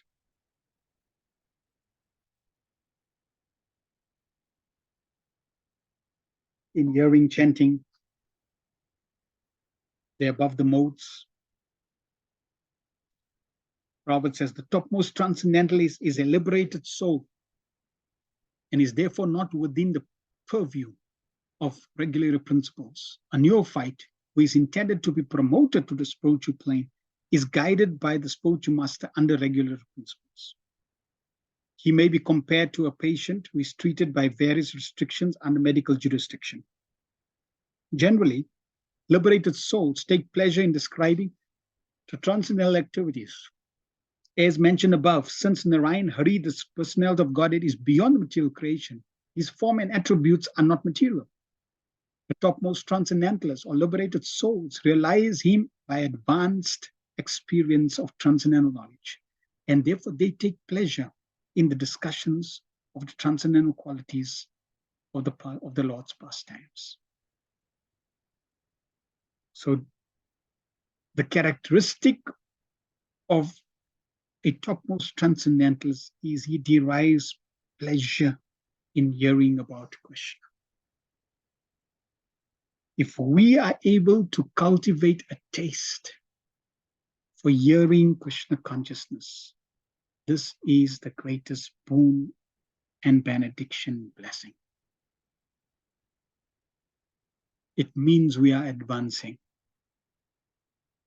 when we can relish hearing about the topics of Krishna, when we come together and we speak about the glories of Krishna, and we derive great joy. This is a wonderful sign. This is a sign that we're becoming spiritually healthy. In Bhagavad Gita 4:9, the personality of God declares that his appearance and activities are all divyam or transcendental. The common man who is under the spell of material energy takes it for granted that the Lord is like one of us, and therefore he refuses to accept the transcendental nature of the Lord's form, name, etc. The topmost transcendental is not interested in anything material, and his taking interest in the matter of the Lord's activities is definite proof that the Lord is not like one of us in the material world. In the Vedic literatures also it is confirmed that the Supreme Lord is one, but that he engages in his transcendental pastimes in the company of his unalloyed devotees, and that simultaneously he is present as the Supersoul, an expansion of Baladev in the heart of the living entities. Therefore, the highest perfection of transcendental realization is to take pleasure in hearing and describing the transcendental qualities of the Lord, and not in merging into the impersonal Brahman existence, for which the impersonalist monist aspires. Real transcendental pleasure is realizing glorification of the transcendental Lord, and not in the feeling of being situated in his impersonal feature. But there are also others who are not the topmost transcendentalists, but in a lower status, who do not take pleasure in describing the transcendental activities of the Lord. Rather, they discuss such activities of the Lord formally with the aim of merging into his existence. So we don't want to merge with Krishna. We don't want to become one with Brahmajyoti. We don't want to talk about oneness with God. No. We want to hear about and glorify the transcendental, variegated qualities, pastime, and names of the Lord. 8. Idam Bhagavatam Nama Puranam Brahma Samhitam Aditavan Dwaparado Pitur Dwapayanad Aham. At the end of Dwapara Yuga, I studied this great supplement of Vedic literature named Srimad Bhagavatam, which is equal to all the Vedas from my father, Srila Dwapayana Vyasadeva. A statement made by Srila Sukadeva Goswami in the last verse that mainly the topmost transcendentals who are beyond the jurisdiction of regulations and restrictions take to the task of hearing about and glorifying the personality of Godhead is verified by his personal example. Sukadeva Goswami, being a recognized liberated soul and the topmost transcendentals, was accepted by all of the topmost sages present in the meeting during the last 7 days of March Parikshit. He cites from the example of his life that he himself was attracted by the transcendental activities of the Lord, and he studied Srimad Bhagavatam from his great father, Srila Dwapayana Vyasadeva. Srimad Bhagavatam, or for that matter, any other scientific literature, cannot be studied at home by one's own intellectual capacity. Medical books of anatomy and physiology are available in the market, but no one can become a qualified medical practitioner simply by reading such books at home. One has to be admitted in the medical college and study the books under the guidance of learned professors. Similarly, Srimad Bhagavatam, the postgraduate study of the science of Godhead, can only be learned by studying it at the feet of a realized soul like Srila Vyasadeva. Although Sukadeva Goswami was a liberated soul from the very day of his birth, he still had to take lessons of the Srimad Bhagavatam from his great father, Vyasadeva, who compiled the Srimad Bhagavatam under the instruction of another great soul, Sri Narad Muni. Lord Srijat Mahaprabhu instructed a learned Brahmana to study Srimad Bhagavatam from a personal Bhagavatam.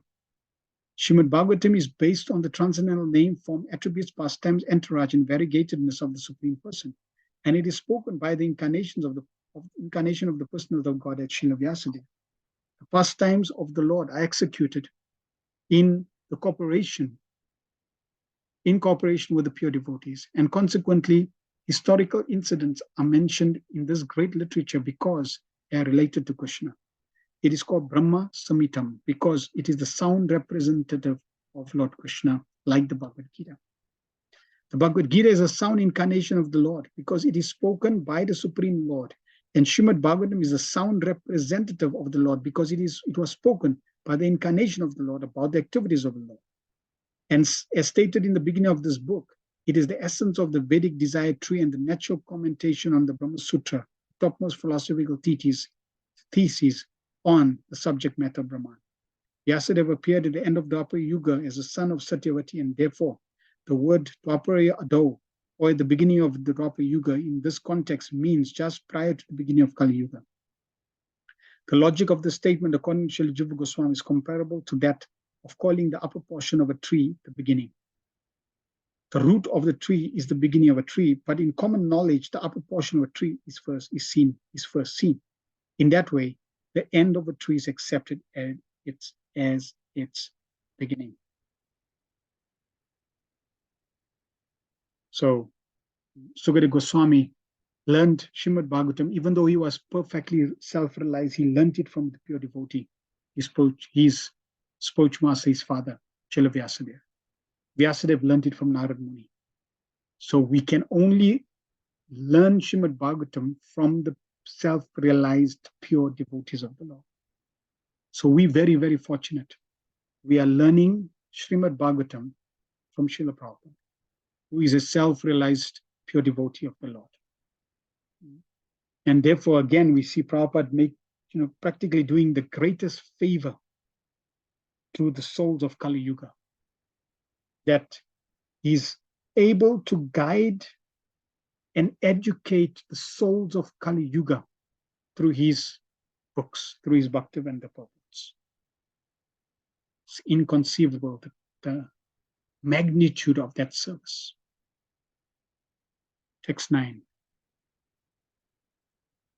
Parinishtito pi nirgunya uttama laya grihita cheta rajarshe akyanam yad adittavan. O saintly king, I was certainly situated perfectly in transcendence, yet I was still attracted by the delineation of the pastimes of the Lord, who is described by enlightened verses. The absolute truth is realized as the impersonal Brahman, at the first instance by philosophical speculation, and later as the supersoul by further progress of transcendental knowledge. But if by the grace of the Lord an impersonalist is enlightened by superior statements of the Srimad Bhagavatam, he is also converted into a transcendental devotee of the personality of God. With a poor fund of knowledge, we cannot adjust to the idea of the personality of absolute truth, and thus the personal activities of the Lord are deplored by the less intelligent impersonalists. But reason and argument, together with the transcendental process of approaching the absolute truth, help even the staunch impersonalists to become attracted by the personal activities of the Lord. A person like Sukadeva Goswami cannot be attracted by any mundane activity. But when such a devotee is convinced by a superior method, he is certainly attracted by the transcendental activities of the Lord. The Lord is transcendental, as are his activities. He is neither inactive nor impersonal. So if somebody is sincere and they absorb themselves with the bhakti and the purports, they will be transformed, even if they are impersonals, because the glories, the pastimes, the name form are very attractive. Text 10.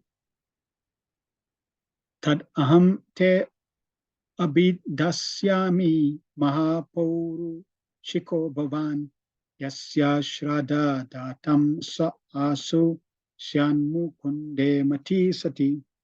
That very Srimad Bhagavatam I shall recite before you, because you are the most sincere devotee of Lord Krishna, one who gives full attention and respect to hearing Srimad Bhagavatam, achieves unflinching faith in the Supreme Lord, the giver of salvation. So here is the criteria, and the result. That very Srimad Bhagavatam I shall recite before you, because you are the most sincere devotee of Lord Krishna. So sincerity is key. Are we honest and truthful? If we're honest and truthful in our relationship with Krishna, that's a qualification. One who gives full attention and respect. Are we attentive to the Bhagavatam, to Krishna?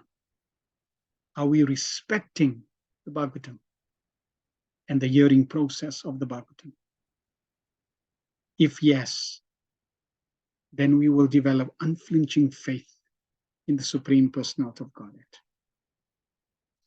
Srimad Bhagavatam is recognized with Vedic wisdom, and the system of receiving Vedic knowledge is called Avaroha Pantha, or the process of receiving transcendental knowledge through a bona fide disciplic succession. For advancement of material knowledge, there is a need for personal ability and research aptitude.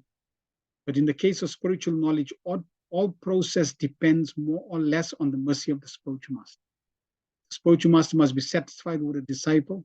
Only then is knowledge automatically manifested before the student of spiritual science.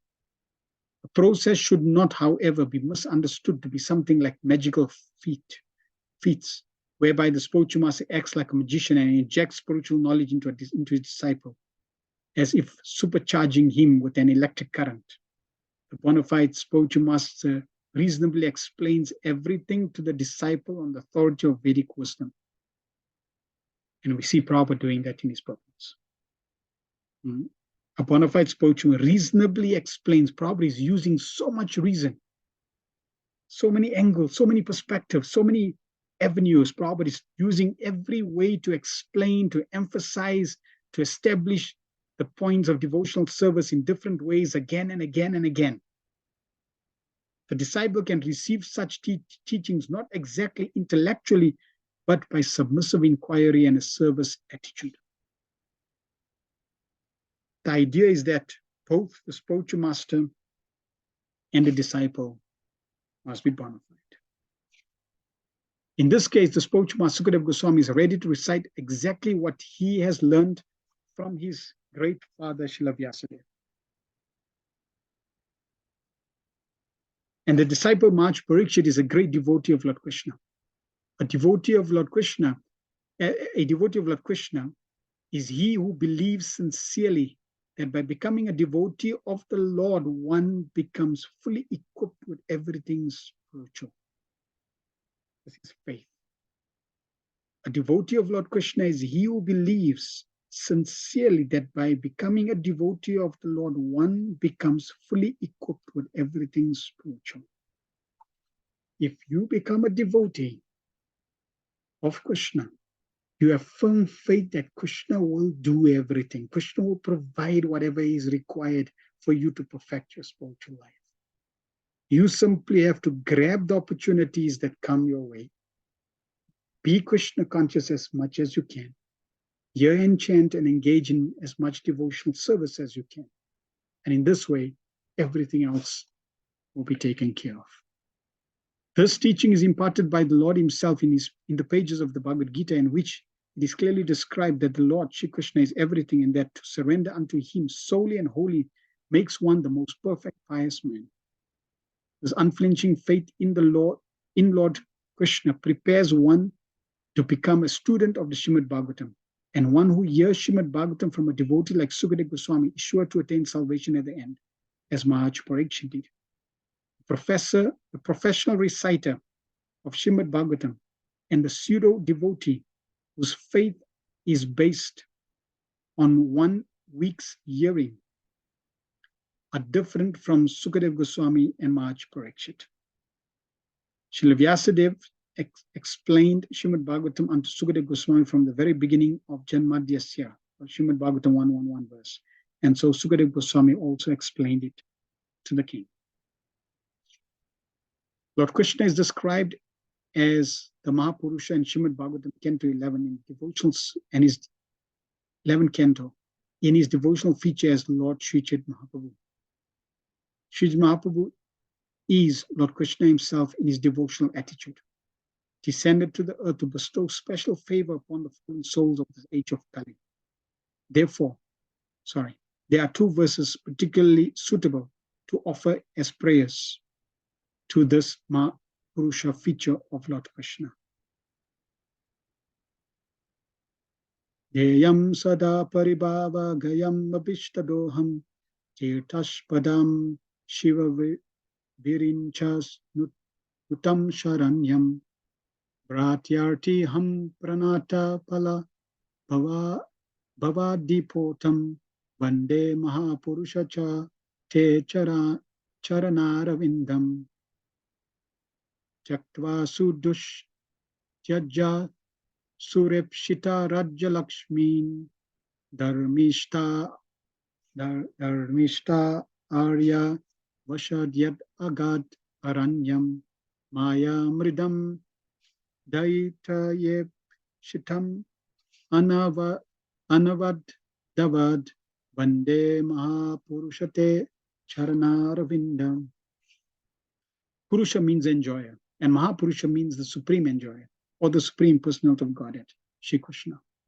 One who deserves to approach the Supreme Lord Shri Krishna is called the Mahapurushika. Anyone who hears Srimad Bhagavatam attentively from its bona fide reciter is sure to become a sincere devotee of the Lord, who is able to award liberation. Therefore, there was none so attentive as Maharaj Parikshit in the matter of hearing Srimad Bhagavatam, and there was none so qualified as Sukadeva Goswami to recite the text of Srimad Bhagavatam. Therefore, anyone who follows in the footsteps of either the ideal reciter or the ideal hearer, Sukadeva Goswami and Maharaj Parikshit respectively, will undoubtedly attain salvation like them. Maharaj Parikshit attained salvation by hearing only, and Sukadeva Goswami attained salvation by reciting. Recitation and hearing are two processes out of the 9 devotional activities. And by strenuously following these processes, either all of them or some of them, one can attain the absolute life.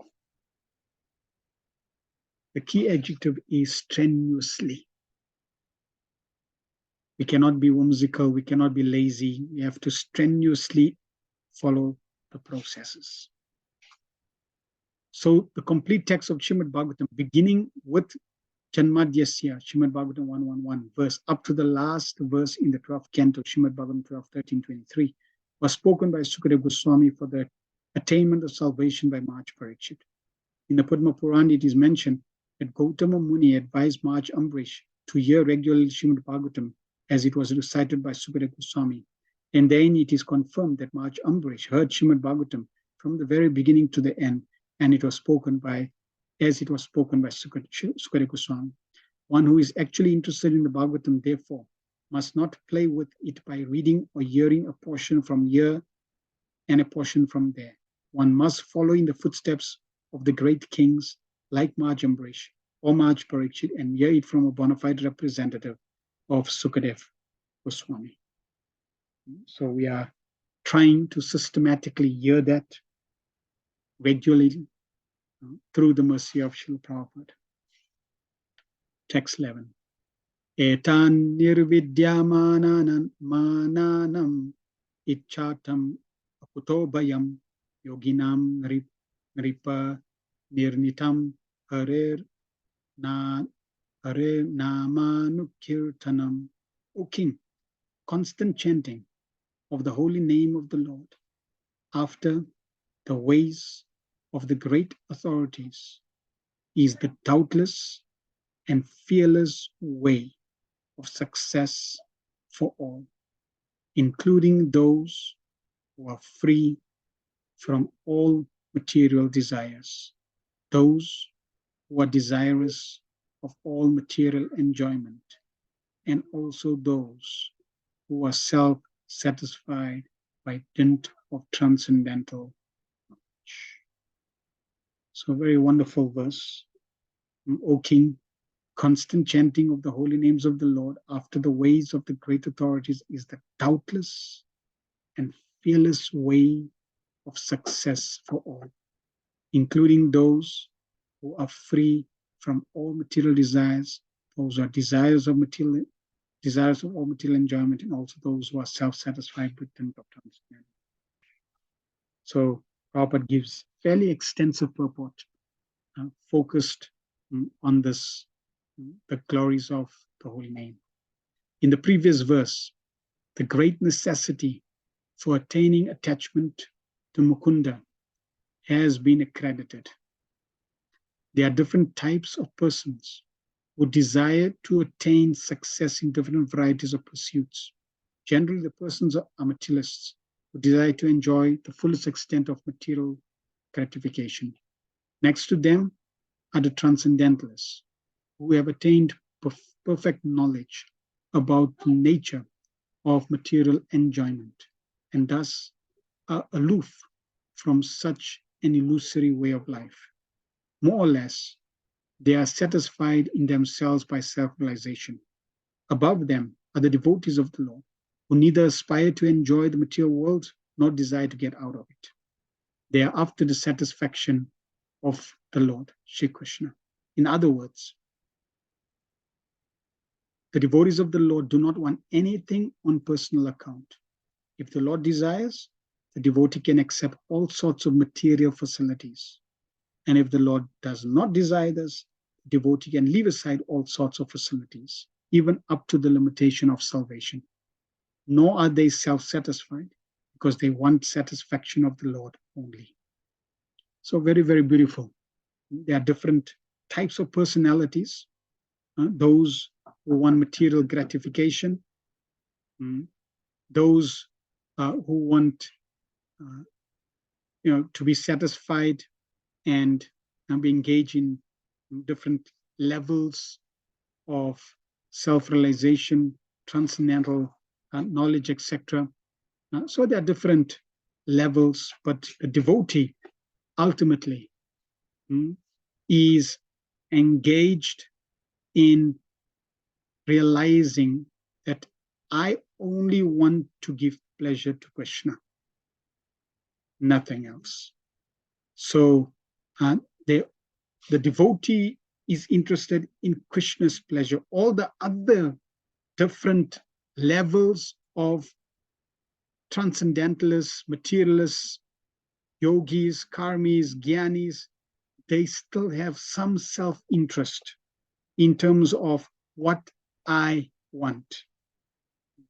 The devotee is only interested in what Krishna wants, Krishna's pleasure, not his pleasure.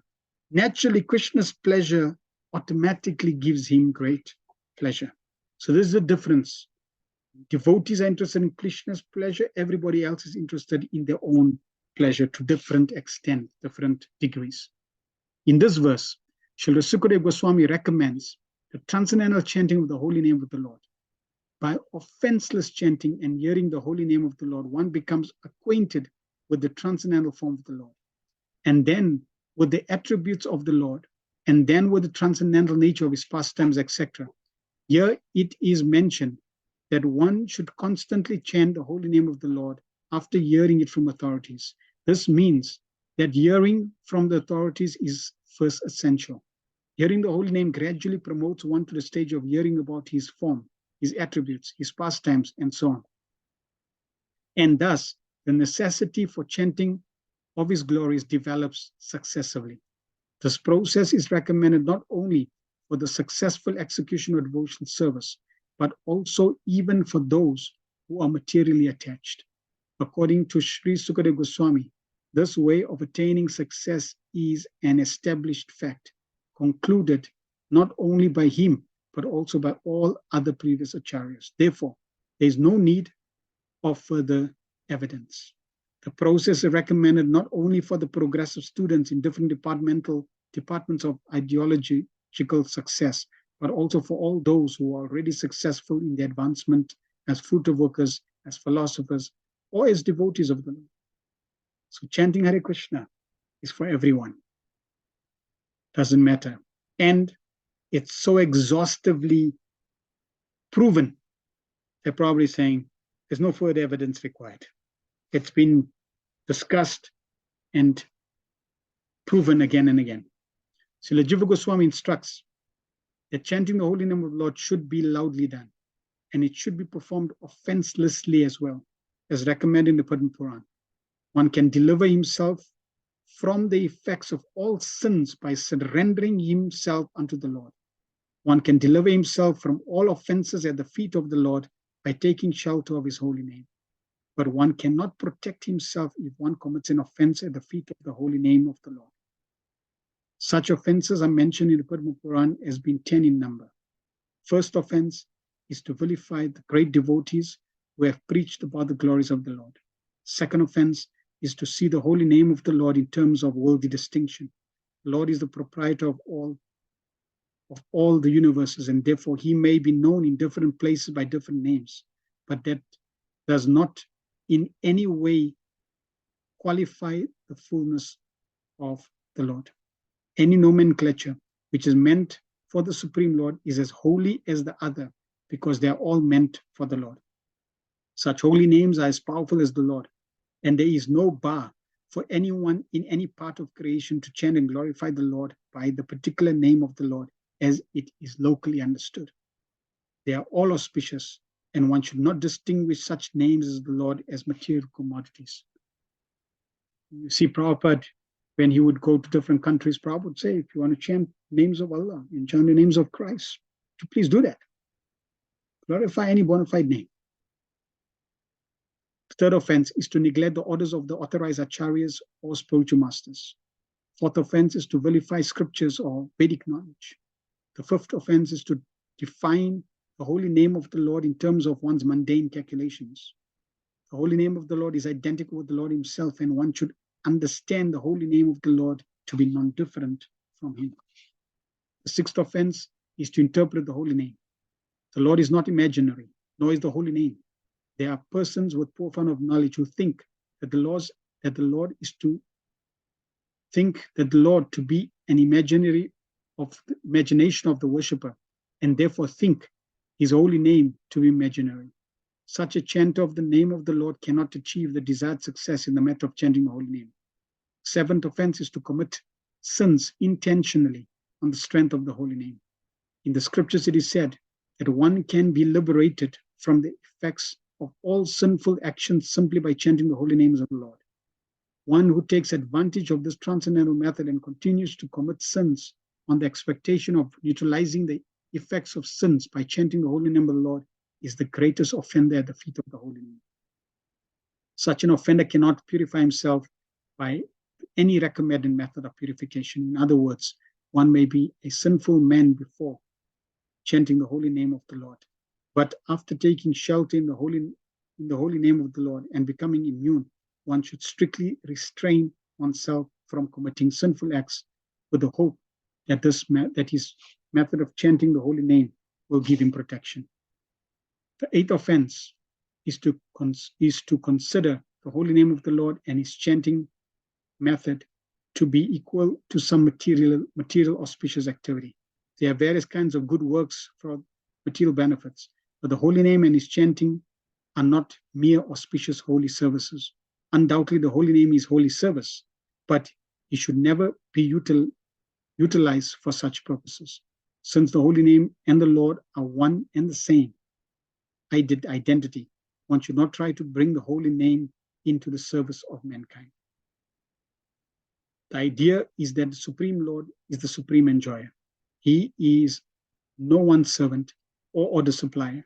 Similarly, since the holy name of the Lord is identical with the person, one should not try to utilize the holy name for one's personal service. The ninth offense is to instruct those who are not interested in chanting the holy names of the Lord about the transcendental nature of the holy name. If such instructions is imparted to an unwilling audience, the act is considered to be an offense at the feet of the holy name. The 10th offense is to become uninterested in the holy name of the Lord, even after hearing of the transcendental nature of the holy name. The effect of chanting the holy name of the Lord is perceived by the chanter as liberation from the conception of false egoism. false egoism is exhibited by thinking oneself to be the enjoyer of the world and thinking everything in the world to be meant for the enjoyment of one's self only. The whole material world is moving under the false egoism of I and my. But the factual effect of chanting the holy name is to become free from such misconceptions. And thus ends our first session on the second canto. Sukadeva Goswami very beautifully showing gratitude to Maharaj Parikshit for his beautiful question, which is pertinent and applicable for everyone. And the question is very, very glorious. Why? Because it is connected to Krishna. Not like topics and subject matters of the great Medis. They have so much topics and never satisfied with hearing so many different varieties of topics, because it is all centered around selfishness, egoism, I, my, minus Krishna. The devotees, their topics are focused only on one personality, and that is Krishna, and they are satisfied with that glorification because it is unlimited. It is never ending. It's always fresh. And then Sukadeva Goswami describes the real perfection of human form of life is to ultimately remember the Supreme Lord at the time of death. And we should strive to hear constantly, remember the Lord constantly. And in this way, by constantly hearing and chanting, we will transcendently situate ourselves so that we become free from birth, death, disease, and old age. Then finally, Sukadeva Goswami concludes about constantly glorifying the holy name of Krishna. Pantaraj Srimad Bhagavatam ki jai, Srila Prabhupada ki jai, Nitai Gopramnande Hari Hari. Anyone has any questions or comments?